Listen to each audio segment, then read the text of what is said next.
건강의 모든 것을 알려드리는 건강 백서. 오늘은 과다수면과 기면증에 대해서 허정원 원장님과 함께 이야기를 나누고 있는데요. 그 치료법에 대해서 조금 자세히 알아볼 텐데요. 과다수면증의 한방치료, 원장님 어떻게 해야 하나요? 네. 과다수면의 경우에 제가 이제 조금 자주 내원하시는 그 환자분들의 유형을 조금 한번 분류를 해서 설명을 드릴 텐데요. 크게 네 가지가 있습니다.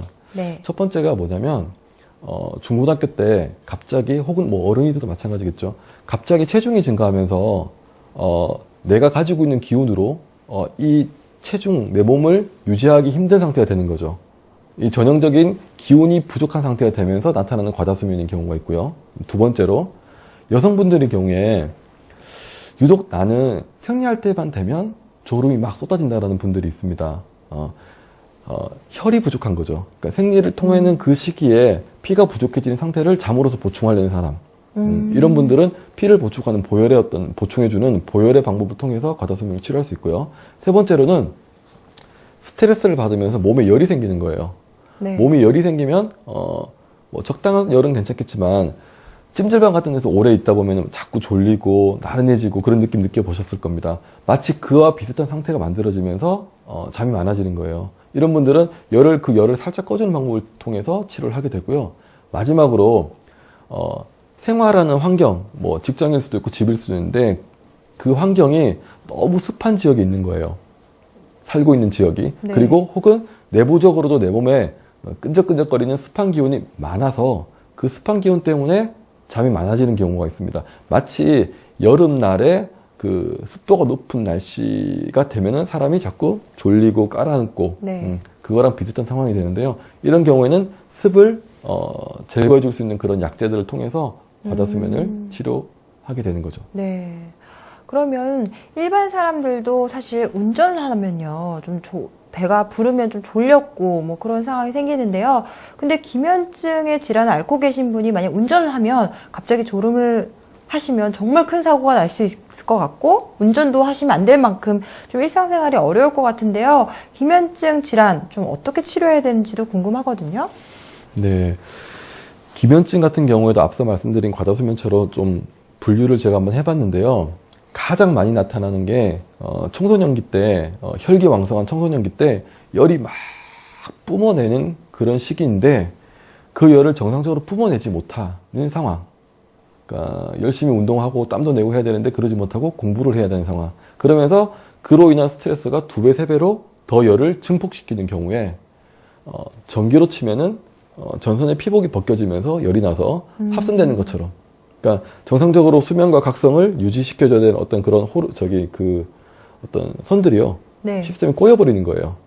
자야 될지 깨어야 될지 혼돈을 일으키는 경우가 있습니다. 이런 분들 같은 경우는 어쨌든 몸에 찬바람을 계속 불어줘서 그 꼬인 게 풀리면서 정상적으로 돌아갈 수 있게끔 만들어줘야 되고요. 두 번째로 이것도 여성분들인데 초경 이후에 첫 생리 이후에 과다수면이라든지 비슷하게 기면증이 나타나시는 분들이 있어요.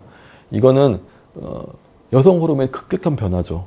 그게 내 몸에 충격을 준 거예요. 아까 말씀드렸던 그런 혈이 부족한 정도가 아니라 초경이라는 그 상황 자체가 나한테는 엄청난 충격이 된 거죠. 이런 분들 같은 가만히 보면은 초경 이후에 생리의 상태가 정상적이지 않습니다. 흔히 말하는 하혈처럼 생량이 많다거나 아니면 매일매일 한 달에 2번씩 생리를 한다거나 뭐 성인이 됐음에도 불구하고 생리 때문에 미치겠다라고 얘기하시는 분들이 있거든요. 네. 이런 분들 같은 경우에는 어쨌든 뭐 그 호르몬의 어떤 상태를 바로 잡아주는 치료를 해야 되고요. 그리고 간혹 독감 이후에 기면증이 오시는 분들이 있어요. 지금 제가 알기로는 그 법정 소송이 이겼다라고 알고 있는데요. 호흡기가 감기를 심하게 앓으면서 열이 너무 많아지면서 호흡기가 약해지면서 기면증이 오는 경우가 있어요. 이런 분들은 호흡기를 서늘하게 식혀줄 수 있는 그런 처방을 통해서 치료를 해야 되는 분들이고요. 마지막으로 몸이 너무 차가워서 기면증이 오시는 분들이 있어요. 추운 날 상상을 한번 해보시면 알 텐데 추운 날 밖에서 오도도 떨고 있으면 처음에는 추워서 잠이 안 와요. 근데 시간이 지나서 정말 추워서 죽겠다라는 그런 상황이 되면 어떻게 돼요? 졸려요. 그때 잠들면 어떻게 돼요? 동사예요. 얼어 죽어요. 그렇죠. 예. 그러니까 얼어 죽는다는 걸 알면서도 그럼에도 불구하고 잠을 잘 수밖에 없는 상황이죠. 예.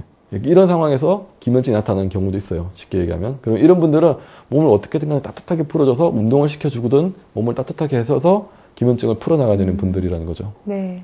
이런 관점을 봤을 때 서양의학적인 측면이랑 한의학적인 측면의 큰 차이가 뭐냐면 서양의학적인 측면은 아침에 일어나서 각성을 할 때 그 각성을 도와주게끔 치료에 초점이 맞춰져 있어요. 근데 제가 생각하는 불면증, 한의학적인 불면증의 치료는요, 낮보다는 밤에 더 깊은 수면을 취하고 더 질 좋은 수면을 취할 수 있게끔 도와주는 것이 오히려 더 근본적인 치료가 되지 않을까라고 생각을 하고 그쪽에 초점을 맞춰서 접근을 하고 있습니다. 네. 그 방금 전에 그 기면증 환자가 그 몸을 좀 차갑게 해줘야 된다, 바람을 쐬줘야 된다, 뭐 이런 얘기를 하셨는데 저는 운전이 좀 생각이 나더라고요. 운전 네. 중에 졸음이 오면 창문을 내리고 바람을 쐬고 뭐 이런 게 기억이 나는데 그럼 옆에서 말을 걸어준다든가 뭐 대화 중에도 졸음이 온다고 하셨잖아요. 그럼 말을 걸어주거나 뭐 노래를 부른다든가 뭐 이런 거는 좀 해결 방법은 되지 않나요? 기면증 환자분한테 졸음이 올 때 그런 걸 해준다. 네. 틈이 없을 겁니다. 그래도 잠이 쏟아지는 건가요? 네. 그 잠은 주체를 할 수가 없어요. 정말 그러니까 심각하네요. 그래서 기면증 환자분들은 운전하는 거를 극도로 삼가하셔야 될 거예요. 제 환자분 중에도 그런 분이 있었는데 운전을 겁이 나서 하지는 못하는 거죠. 근데 지금 치료가 끝나고 난 다음에는 지금 운전하고 여행도 다니시고 막 그렇게 하시거든요. 네. 그런 상황을 만들어 봤을 때 기면증 환자분들은 그런 집중력을 요하는 그런 작업이나 아니면 운전같이 정말 큰일 날 수 있는 그런 상황들은 가급적이면 좀 자제하시는 게 좋죠. 정말 생각만 해도 기면증 꼭 고쳐야 될 것 같다 이런 생각이 드는데요. 그럼 이번에는요, 과다수면증으로 치료를 받고 있는 분을 직접 만나봤습니다. 어떤 사연인지 화면으로 만나보시죠. 중2 때부터 이제 좀 살이 찌기 시작했거든요. 그래갖고 그때부터 점점 이렇게 살이 찌면 왜 몸이 무기력해지기도 하고 더 무겁고 피곤한 게 점점 쌓이면서 더 이제 잠이 많이 와가지고 그때는 좀 인식을 못하면서 제가 좀 수업 시간에 좀 많이 조는구나, 그냥 아이들도 졸지만 그 중에서 조금 그냥 많이 존다라고 별로 인식을 못했었어요. 그러다 이제 대학 들어오면서 왜 그렇게 이제 오전 수업부터 그렇게 많이 조냐는 소리를 많이 들었는데 제가 또 지방에 있다 보니까 뭐 특히 과다수면이다 이런 단어 자체가 뭐 생소해가지고 뭐 그런 질병이 있을 거란 생각도 못했었거든요. 근데 이제 졸업을 하고 취직을 서울로 오면서부터 직장에서도 이제 점심을 먹고 많이 졸고 하니까 주변 이제 직원분들께서 과다수면이 아니냐고 많이 말씀하시는 거예요.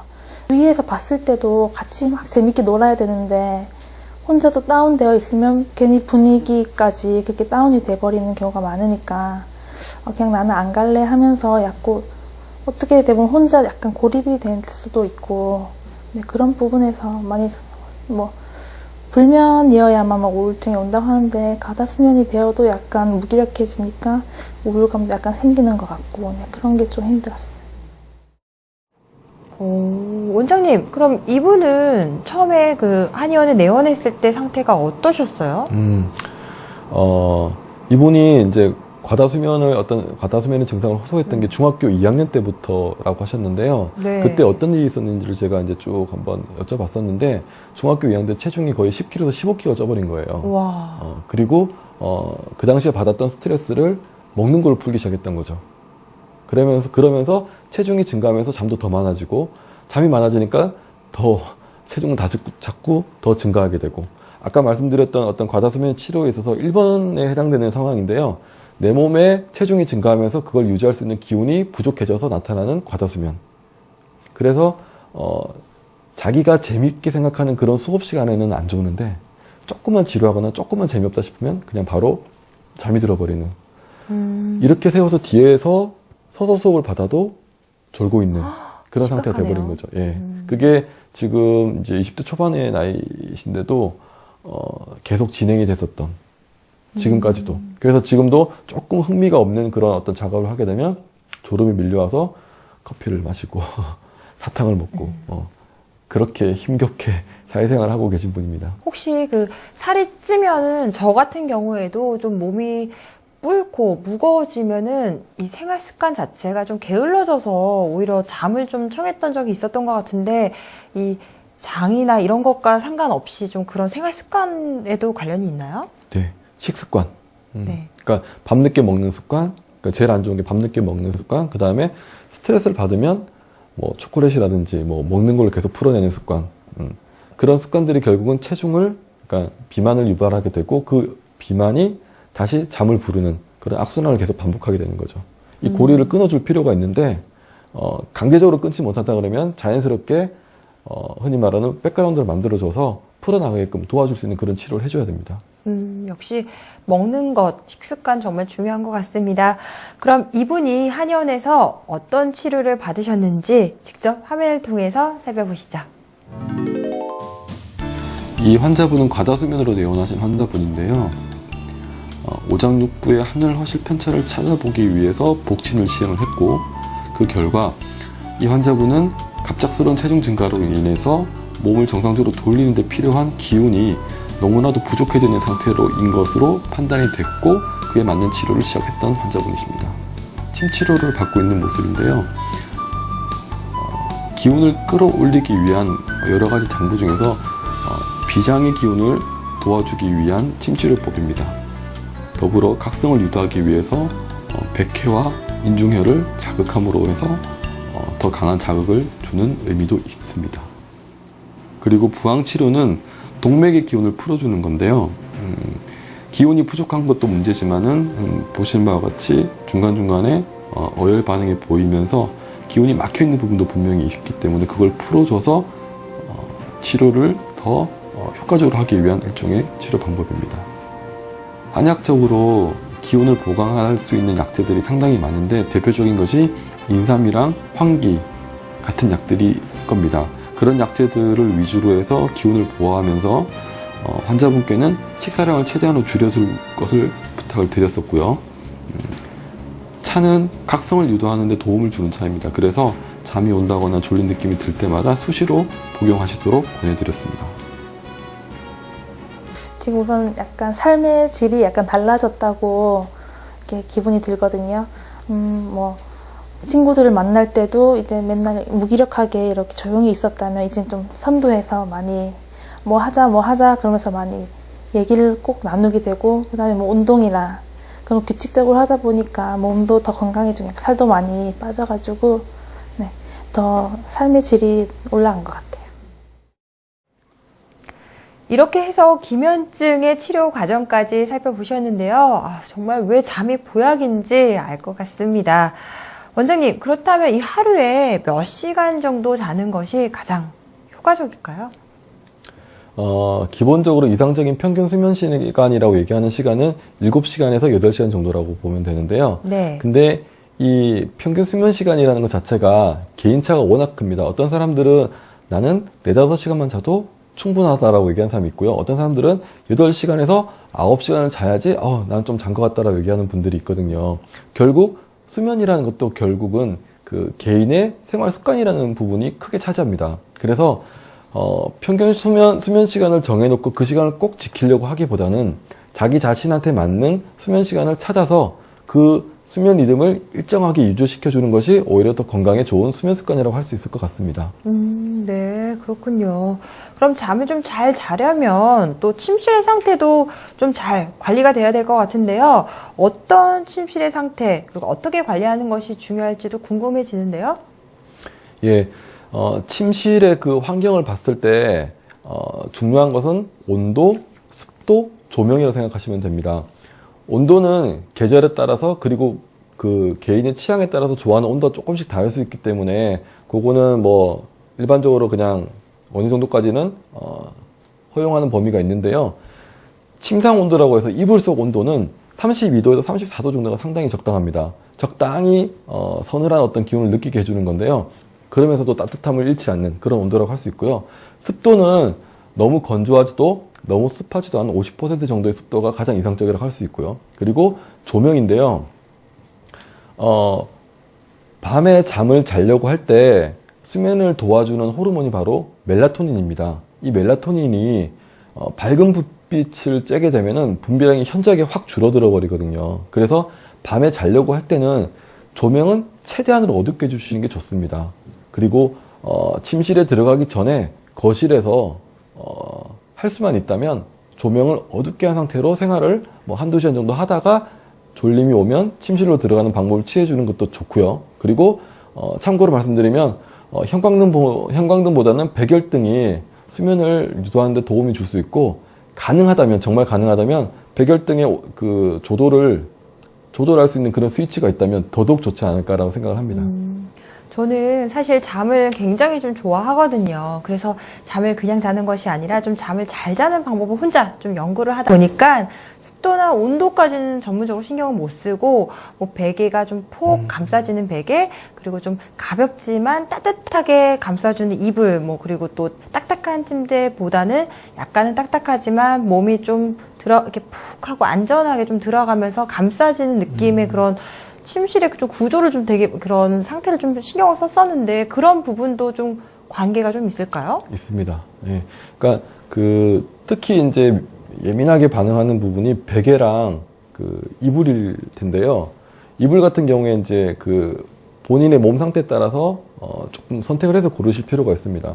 어떤 분들은 가슴을 지그시 눌러주는 그런 느낌이 좋다, 그게 더 편안해서 나는 좀 무거운 이불을 선택하시는 분들이 있어요.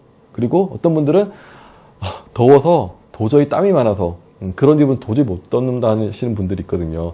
이런 침구류의 선택에 있어서는 본인의 몸 상태라든지, 그 다음에 땀을 흘리는 정도, 그 다음에 열을 내는 정도에 따라서 자기한테 맞는 침구류를 선택을 하셔야 되고요. 베개 같은 경우에는 기본적으로 너무 푹신한 베개보다는요, 어느 정도 높이를 유지해 줄 수 있는 베개가 좋습니다. 대략 15도 정도의 경사를 만들어주는 높이가 가장 좋고요. 네. 15도 정도 높이면 그렇게 높지 않다라는 느낌, 그리고 옆으로 누웠을 때, 바로 누웠을 때 목이 꺾이는 각도가 심하지 않은 정도라고 생각하시면 될 겁니다. 네. 그럼 이렇게 정말 이제 숙면을 취할 수 있는 침실이 준비가 돼 있다면 이제 잠을 좀 자면 될 것 같은데, 이제 또 잠을 자는 자세가 또 마음에 걸리는데요. 어떤 자세로 자면 좀 좋을지도 조언 좀 해주시죠. 동의보감에 나와 있는 가장 이상적인 수면 상태는요, 수면 자세는요, 옆으로 누워서 자는 걸 권장하고 있습니다. 그러니까 태아 때 엄마 뱃속에서 자는 이렇게 웅크리고 자는 것 같은 그런 느낌으로 무릎도 구부리고 팔도 구부린 상태에서 옆으로 자는 자세, 그 자세를 상당히 권하는데요. 실제로 해보면 그 자세에서 편안함을 느끼는 분들이 있는가 하면 답답하고 불편하다라고 얘기하시는 분들이 있거든요. 사람의 성격이라든지 그날 컨디션 따라서 수면 자세는 조금씩 바뀌는 게 맞습니다. 그리고 한 자세만을 고집해서 밤새도록 나는 이 자세만 가지고 잠을 자겠다라고 하면 오히려 그게 그 다음날 더 심한 찌뿌둥함 같은 거를, 근육의 긴장을 만들어내서 더 심한 피로를 호소할 수도 있거든요. 그러니까 처음에 잠들 때 자세는 자기가 가장 편안함을 느끼는 자세를 취하되 밤새도록 몇 번씩은 뒤척일 거다라고 생각을 해주시는 게 좋을 것 같습니다. 네. 그런데요, 평상시에는 이렇게 침실에서 멀쩡히 잠을 시작했는데 자다가 좀 뒤척여서 뭐 거실의 소파에 가서 뭐 다리 하나 올려놓고 잔다든가, 아니면 딱딱한 그냥 바닥 거실에서 잔다든가, 뭐 이렇게 장소를 좀 옮기는 분도 간혹 봤어요. 그거 괜찮은 방법인가요? 그런 분들 같은 경우에 상황을 자세히 체크를 해보면요, 더워서 그러시는 분들이 많아요. 자다가 더워서 이불을 이렇게 밀쳐냈음에도 불구하고 그 열이 꺼지지가 않는 거죠. 그러면서 잠이 깼을 때 그분들이 어디로 가시냐면 꼭 거실로 가세요. 거실은 침실보다는 그래도 조금 싸늘하잖아요. 네. 그 상황에서 이불 안 덮고 소파의 어떤 약간 차가운 느낌? 그런 느낌을 즐기면서 그냥 거기서 잠들어 버리시는 분들이 많은데요. 그렇게 했을 경우에 또 문제가 뭐냐면 새벽에 추워지면 또 잠이 깹니다. 그렇죠. 그래서 이불을 찾거나 아니면 다시 방으로 들어온다. 네, 맞아요. 그래서 2번 깨는 거예요, 그런 분들은. 네, 그렇군요. 아무래도 좀 건강하게 하는 방법에는 뭐니 해도 여러 가지 방법이 있겠지만, 기본이 되는 것, 바로 좀 잠을 잘 자는 것이 좀 가장 중요할 것 같습니다. 네, 계속해서 인터넷에 올라와 있는 궁금증을 풀어주는 톡 건강백서가 이어집니다.